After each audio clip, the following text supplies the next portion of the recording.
bem com vocês? Professor Glemes tem aqui na Estrada com os Profs.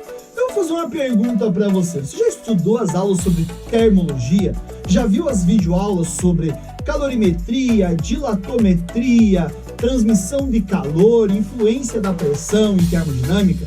Ficou com alguma dúvida? Ah, professor, eu fiquei. Então, não perca essa aula. Vamos fazer o seguinte, vamos fazer uma revisão da termologia e termodinâmica com exercícios do Enem. Então, solta a vinheta e bora para o primeiro exercício. Ará!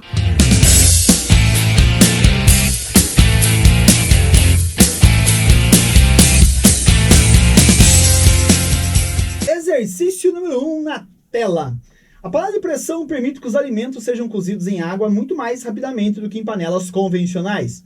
Sua tampa possui uma borracha de vedação que não deixa o vapor escapar, a não ser através do orifício central sobre o qual assenta um peso que controla a pressão. Quando em uso, desenvolve-se uma pressão elevada no seu interior. Para sua operação segura, é necessário observar a limpeza do orifício central e a existência de uma válvula de segurança conforme situada na tampa. O esquema da panela de pressão é um diagrama de fase da água, são representados a seguir. A vantagem do uso da panela de pressão é a rapidez para o cozimento de alimentos. E isto se deve a quê? Letra A pressão no seu interior, que é igual à pressão externa. Letra B, a temperatura em seu interior, que está acima da temperatura de ebulição da água no local.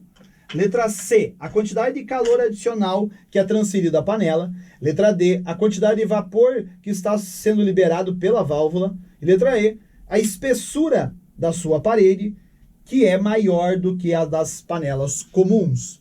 Então, moçada, se você quiser dar um pause no vídeo e tentar responder quais alternativas você acha correto, essa é a hora e vamos analisá-la.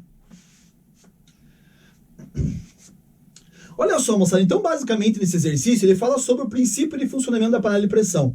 Mas o mais importante, ele te dá o diagrama de fase, tá? Ou seja, um gráfico que mostra o comportamento do líquido, que no caso é a água. Um gráfico da pressão em função da temperatura, tá? E nesse gráfico ele mostra exatamente o que acontece dentro da panela de pressão.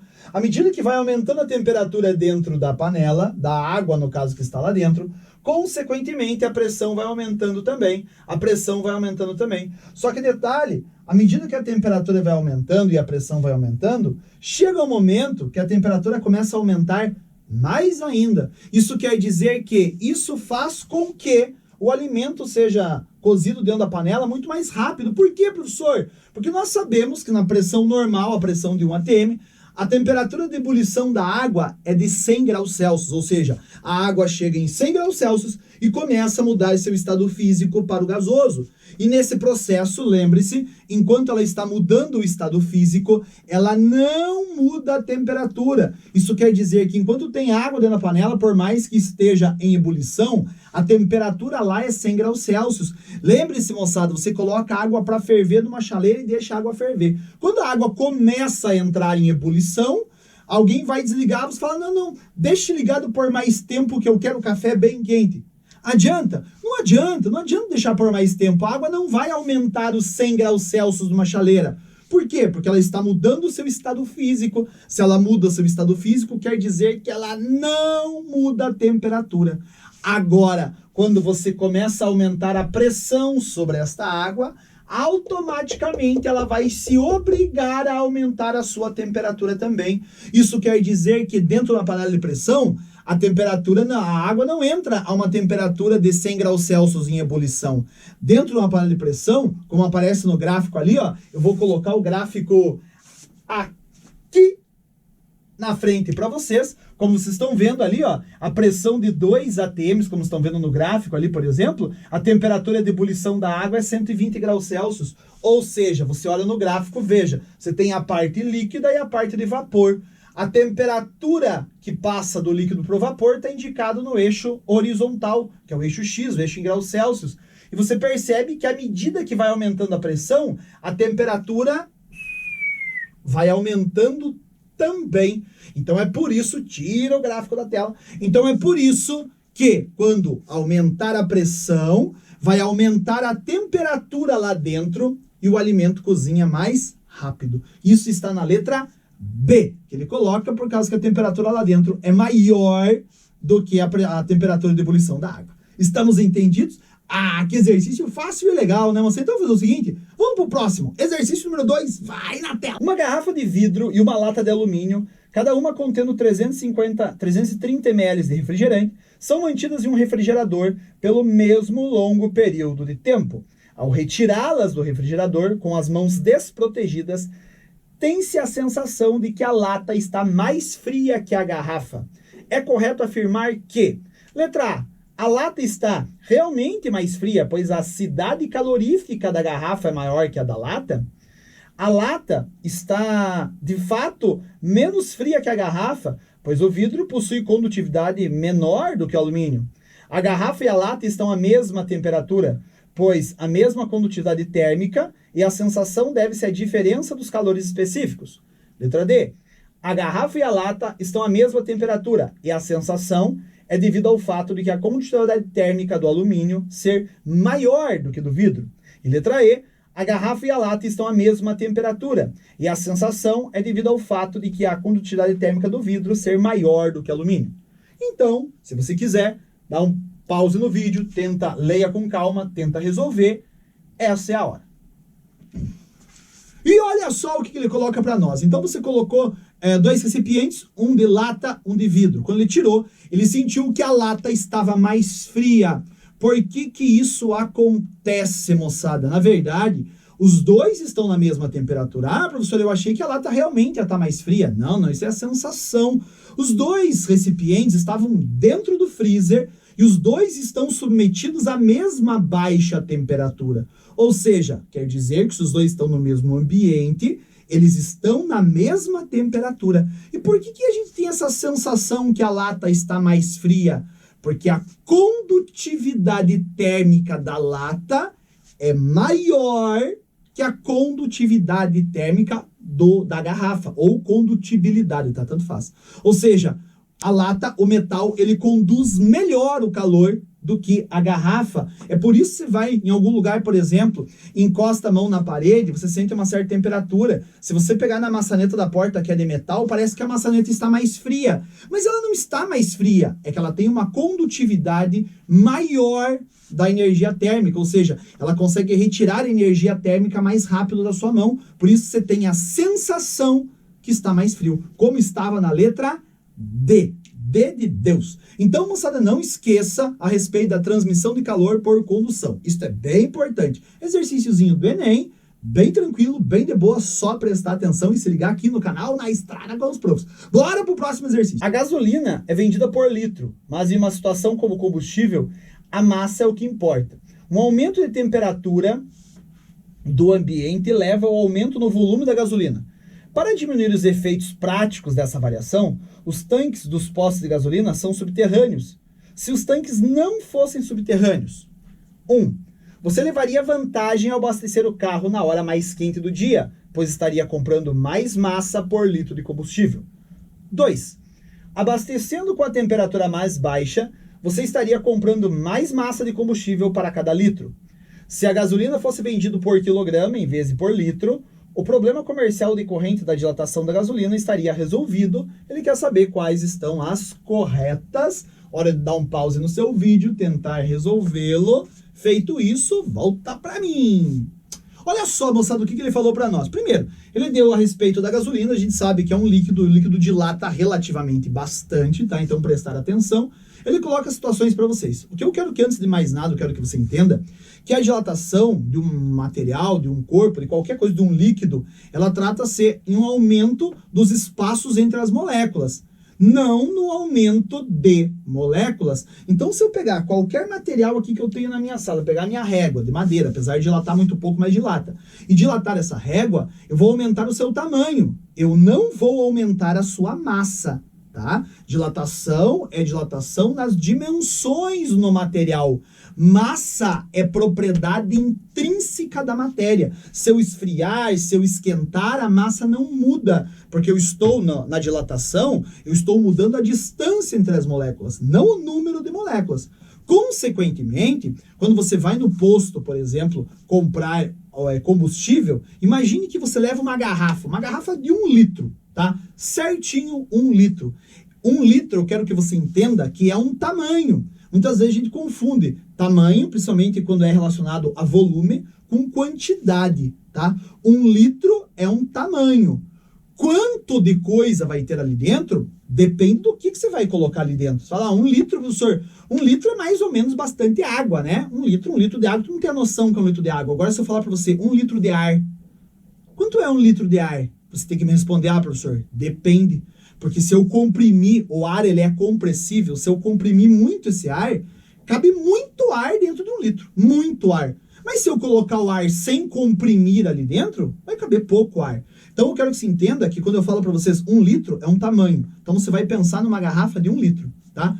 Se você for no posto num dia muito quente e você abastecer num dia muito quente, a gasolina está bem dilatada, que ele coloca na 01. Ele fala para você na 01 que vai ser vantagem você abastecer num dia muito quente. Mas se você abastecer num dia muito quente, a gasolina está dilatada, ou seja, você vai comprar menos massa em 1 litro. Porque a hora que você encher, a gasolina está ocupando um volume bem grande. Ou seja, vai encher mais rápido do que se tivesse num dia frio. Porque a gasolina está ocupando mais espaço. Quando esquenta, ela dilata. Então, não seria vantagem você comprar a gasolina num dia frio, né? Num dia quente, desculpa, porque no dia quente a dilatação da gasolina é maior, ela vai dilatar mais, ela vai ocupar um volume maior, você ia encher essa garrafa de 1 litro, por exemplo, bem rapidinho, tá? Agora, a vantagem, como ele fala no 02, que é verdadeira, é você comprar a gasolina num dia frio, porque no dia frio é o contrário, a gasolina está contraída, pensa saindo da bomba, ou seja, tem que sair mais gasolina para encher aquele 1 litro. Então você estaria comprando mais massa para encher aquele 1 litro de gasolina. E logicamente, a 3, ele fala assim que esses problemas seriam resolvidos se nós estivéssemos comprando a gasolina por massa, por quilograma. Então, logicamente, moçada, daí não tem, né? Daí independe do tamanho. 1 quilo é 1 quilo. Só que se estivesse num dia quente, 1 quilo viria mais. Se tivesse num dia frio, 1 quilo viria menos. Então, consequentemente, se nós comprássemos por quilograma, independente seria estar frio ou frio, ou seria estar quente. Ia acontecer a mesma coisa. Estamos entendidos da situação? Questãozinha, ó, top do Enem falando de dilatação. Belezinha? Então, sem mais demora, bora pro próximo exercício. A padronização insuficiente e a ausência de controle na fabricação de refrigeradores podem também resultar em perdas significativas de energia através das paredes da geladeira. Essas perdas, em função da espessura das paredes para geladeiras e condições de uso típicas, são representadas na tabela abaixo. Então, entendeu? A espessura da parede aí numa coluna, 2, 4, 6 e 10 centímetros, e a perda térmica mensal, ou seja, uma parede com 2 centímetros vai perder em média 65 kWh. Uma parede de 4 centímetros vai perder em média aí 35 kWh. E consequentemente, assim por diante, como ele colocou ali para você que você está vendo. Aí ele fala assim na sequência: considerando uma família típica, consumo médio de 200 kWh, então, mensalmente, essa família vai gastar 200 kWh, considerando um mês aí 30 dias. A perda térmica pelas paredes de uma geladeira com 4 centímetros de espessura, relativamente a outra de 10 centímetros de espessura, corresponde a uma porcentagem do consumo total de eletricidade na ordem de... Então, primeiro, essa é a hora, se você quiser dar um pause no seu vídeo, tentar resolver, e daí voltamos aqui, vai ser uma alegria. Então, o que ele fala para nós? Primeiro, ele quer o seguinte: a porcentagem de energia, a relação de porcentagem de energia que eu vou perder se eu tiver uma geladeira com paredes de 4 centímetros, em comparação com uma geladeira se eu tiver uma parede de 10 centímetros. Ele deu aqui as perdas, eu coloquei só os dois valores que nos interessam daquela tabela. Lembre-se, interpretação de gráfico, interpretação de tabela é extremamente importante aí na prova do Enem, fica ligado. Então assim, eu sei que vai consumir 200 kWh por mês uma família. Se eu tiver uma geladeira de 4 centímetros, 35 kWh eu vou perder durante um mês. Isso equivale a quantos por cento, moçada? Então, eu sei simplesmente que se esse é o todo e esse é o que eu vou perder, é só você dividir o que você vai perder pelo todo. Você acha a porcentagem dissipada. Então, quer dizer que 35 quilowatts divididos pelo 200 kWh, isso é a sua porcentagem que ele vai perder. Ou seja, a porcentagem perdida pelas paredes do teu refrigerador. Se você fizer esta conta, você vai encontrar aproximadamente 0,175, que equivale a 17,5%. Ou seja, 35 quilowatts equivale a 17,5% dos 200. Isso é a perda de energia nas paredes de 4 centímetros. E se eu fizer a mesma coisa com a minha parede de 10 centímetros, eu vou encontrar 15 por 200, você vai encontrar em média 0,075, que equivale a aproximadamente 7,5%. Lógico, são menos perdas de energia, consequentemente a porcentagem perdida é menor. O que ele quer? Que você faça a relação entre as duas paredes. Ou seja, a perda de energia entre as duas paredes. Esta diferença de energia perdida, como vocês estão vendo ali, um perdeu 17,5, outro perdeu 7,5. Esta diferença de energia está na ordem de 10%, como ele colocou para nós na letra C de xícara. Então, moçada, 10% é a relação de perda de energia entre as duas paredes. Lembre-se que isso refere-se à condução de calor, ou também à lei de Fourier, tá? Ah, professor, eu não lembro da lei de Fourier. Então vai na playlist de física aqui, naquela playlist que fala sobre termologia, e analisa, estuda de novo, dá uma olhadinha na aula de transmissão de calor, condução, que você vai lembrar, ó, rapidinho, e vai ser top. Sem perder mais tempo, vamos bora para o próximo exercício, vai ser uma alegria. Aquecedores solares usados em residência têm o objetivo de elevar a temperatura da água até 70 graus Celsius. No entanto, a temperatura ideal da água para um banho é de 30 graus Celsius. Para isso, deve-se misturar a água aquecida com a água à temperatura ambiente de outro reservatório que se encontra a 25 graus Celsius. Qual é a razão entre a massa de água quente e a massa de água fria na mistura para um banho à temperatura ideal? Então, se quiser agora é o momento, dar um pause nesse vídeo, tentar resolver primeiro. E aí, bora lá para mim. O que ele falou então, moçada? Olha só que alegria.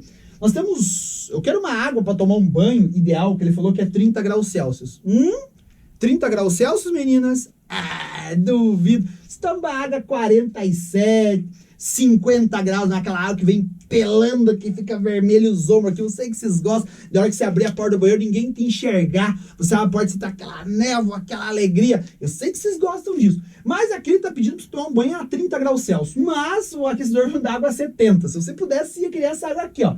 Ó, pra derreter o couro. Então ele vai ter que fazer o quê? Ele vai ter que misturar um pouco de água fria nesta água quente para ter como resultado, para ter a temperatura final de equilíbrio 30 graus Celsius. Bom, o que eu estou fazendo? Uma mistura. E toda vez que você tiver uma mistura, você vai utilizar a relação, o somatório das quantidades de calor tem que ser igual a zero. Ou seja, você vai misturar duas substâncias e sempre a quantidade de calor dessa mistura somados tem que ser igual a zero. Então, o que eu vou fazer? Primeiro, eu vou misturar essas duas substâncias. É água fria com água quente com água fria. Então, é isso que eu vou fazer. Então, será a quantidade de calor da água fria mais a quantidade de calor da água quente. Tudo isso tem que ser igual a zero. Deixa eu mudar aqui, moçada, para não confundir. Porque aqui, ó, essa é a temperatura da água fria. Essa é a temperatura final. Ficou 2F, vai dar ruim para nós. Então, vamos colocar assim, ó. Esta é a temperatura de equilíbrio, tá? Entre as duas. Porque uma vai esfriar, a outra vai esquentar e o equilíbrio vai ser o 30 graus Celsius. Bom, aí você vai pensar assim, professor, qual que é essa quantidade de calor? Lá em calorimetria. Professor, eu não sei se eu lembro. Então você volta, é simples, volta na playlist de física, moçada, e dá uma olhadinha na parte daí da playlist de termologia, a aula sobre calorimetria. Ó, show de bola. Então, vai mudar o estado físico? Fala, professor, a água muda o estado físico a 0 graus Celsius, a pressão normal, né? E a 100 graus Celsius. 70 e 30 e 25 não muda o estado físico. Ah, então esta é a quantidade de calor do quê? Que macete. Então eu vou fazer o que macete para água fria mais o que macete para água quente. Então, esta é a situação. Estamos entendidos a ideia? Ah, mas eu não tenho a massa. Mas ele quer uma razão, uma proporção da massa quente pela massa fria. Então é isso que eu vou fazer. Primeiro, a massa de água fria, eu coloquei primeiro, né? A massa de água fria, vezes o calor específico. Ah, professor, é 1, é 4,2, é 4.200? Não sei, ele não falou nada. Porque como eu tenho aqui nas duas, eu vou poder cancelar a hora que eu passar para cá. Então vai ficar mais fácil. Então, vezes a variação de temperatura. Qual é a variação de temperatura? Não esqueça, é o final, que é o equilíbrio, menos o inicial. Então, da água fria, o final é 30, e a água inicial, a temperatura inicial da água fria é 25. Mais a massa da água quente que eu quero, o calor específico, a variação de temperatura, é a final do equilíbrio, que é 30, menos a inicial, que é 70. E olha só o que nós temos. Aqui vai ficar, primeiro eu tenho C aqui e C aqui, tudo isso igual a 0, né? Eu já posso cortar os meus calores específicos, porque tem a mesma substância, tá dos dois lados, então vai embora. Vai ficar o quê? 30 menos 25, 5. Vai ficar 5 massa de água fria, mais... Aqui, olha só, 5 massa de água fria, mais. Aqui vai ficar 30 menos 70, menos 40. E mais com menos fica menos 40 massa de água quente, tudo isso igual a 0. Eu vou passar esse menos 40 para cá, nós teremos 5 massa de água fria igual a 40 massa de água quente. Qual que é a pergunta do teu exercício? A razão entre massa de água quente e massa de água fria. Então tomem cuidado, eu vou passar aqui ó, do sinal de igual que nós temos, eu vou passar esse massa fria dividindo, vai ficar assim ó, massa de água quente divididos por massa de água fria. Eu passei esse para cá, então eu vou passar o 40 para lá dividido 5. Vai ficar 5 sobre 40. Isso daqui vai dar igual a 0,125. Esta é a relação entre as massas que ele colocou para nós, justamente na letra B. Sair da frente do quadro para você dar um pause, para você dar um print na tela, para você ver como é que faz. E aí a gente segue para frente, que é uma alegria, moçada. Então, bora lá para o próximo exercício. Aumentar a eficiência na queima de combustível dos motores a combustão e reduzir suas emissões de poluentes são a meta de qualquer fabricante de motores. E também o foco de uma pesquisa brasileira que envolve experimentos com plasma, o quarto estado da matéria, o que está presente no processo de ignição. A interação da faísca emitida pela vela e a ignição com as moléculas de combustível gera o plasma, que provoca a explosão liberadora de energia, que por sua vez faz o motor funcionar. No entanto, a busca da eficiência referenciada no texto apresenta como fator limitante. Então, olha só, voltando aqui para mim, antes da gente fazer exercício, porque eu vou abrir uma questão teórica, eu vou deixar a questão na tela, tá? As alternativas na tela, e nós vamos analisar esta situação, beleza? Então, eu vou sair da imagem, eu vou deixar só as afirmativas, as alternativas, e nós vamos analisar uma a uma. A pergunta é assim, moçada. No entanto, a busca da eficiência referenciada no texto apresenta como fator limitante. Ou seja, o que limita a busca da eficiência do motor? O que limita a fazer com que eu não consiga, basicamente, fazer o motor com uma eficiência muito alta? O tipo de combustível fóssil que utilizam, sendo um insumo não renovável, em algum momento estará esgotado. Tudo bem, um insumo, uma hora, se é não renovável, ele vai se esgotar. Mas não é pelo fato dele se esgotar que isso limita com que eu faça uma máquina térmica com rendimento melhor. Todo mundo concorda comigo? Então não é este o fator que limita que a minha máquina térmica tenha um rendimento melhor. Estamos entendidos? Letra B. Um dos princípios da termodinâmica, segundo o qual o rendimento na máquina térmica nunca atinge o ideal. Moçada, acho que não preciso falar mais nada, né, para vocês, né? Isso aqui já põe um fim na questão, lógico, a gente vai analisar as outras. Mas é assim, tem uma lei, segunda lei da termodinâmica, que diz que nenhuma máquina térmica tem um rendimento maior ou igual a 100%. Ou seja, isso já pôs o ponto final, isso já limitou com que eu fizesse o motor perfeito, tá? Então é a letra B. Mas vamos ver o resto. O funcionamento o funcionamento cíclico de todos os motores. A repetição contínua dos movimentos exige que parte da energia seja transferida ao próximo ciclo. Não, isso está errado, tá? Primeiro que isso não limita o funcionamento. Muito pelo contrário, né? O cíclico, ele ajuda no movimento do motor. Mas ele fala que a repetição contínua exige parte da energia seja transferida ao próximo ciclo? Não, isso seria um aproveitamento, né? E a gente sabe que uma máquina térmica, ela recebe uma certa quantidade de calor, ok? Ela utiliza parte disso para realizar o ciclo, e o que ela não consegue aproveitar, ela joga fora. Ela não reutiliza para o próximo ciclo. Letra D, as forças de atrito inevitável entre as peças. Olha só, essa é uma alternativa interessante. Isso poderia delimitar, justamente, o atrito faz com que eu vá perder um pouco da energia também. Tais forças provocam desgastes contínuos que com o tempo levam qualquer matéria à fadiga e à ruptura. Realmente, moçada, mas isso aí danifica o motor. Mas efetivamente ele não explica com clareza a limitação de você conseguir construir aí um motor com um rendimento maior. Tá? Mas não estaria, digamos assim, essa afirmativa, de modo geral, ela não está escrito errada, né? Realmente isso acontece, mas não, ela não explica o que ele pediu no enunciado, ok? Letra E, a temperatura que eles trabalham para atingir o plasma é necessária uma temperatura maior que a fusão do aço. Não, mas daí não, né? Aí toda vez que liga o motor do carro, ele vai derreter se é maior que a fusão do aço. Então é falsa, essa está errada mesmo. A letra B como verdadeira. Beleza, moçada? Top! E aí, galera? Gostou desta revisãozinha que nós fizemos com questão do Enem? Ah, foi muito legal, né? E se você ficou com alguma dúvida, não esqueça, siga a gente lá no Instagram, na Estrada com os Profs. Já se inscreva no nosso canal também, na Estrada com os Profs. E já dê um like no vídeo, já compartilhe com a galera. E qualquer coisa, moçada, estamos aqui. Muito obrigado pela atenção de vocês, ó. Beijo no coração, diga um tchau pra mim. Não se esqueçam, aonde que você vai se inscrever? Na Estrada com os Profs. Um grande abraço, moçada. Tchau pra vocês.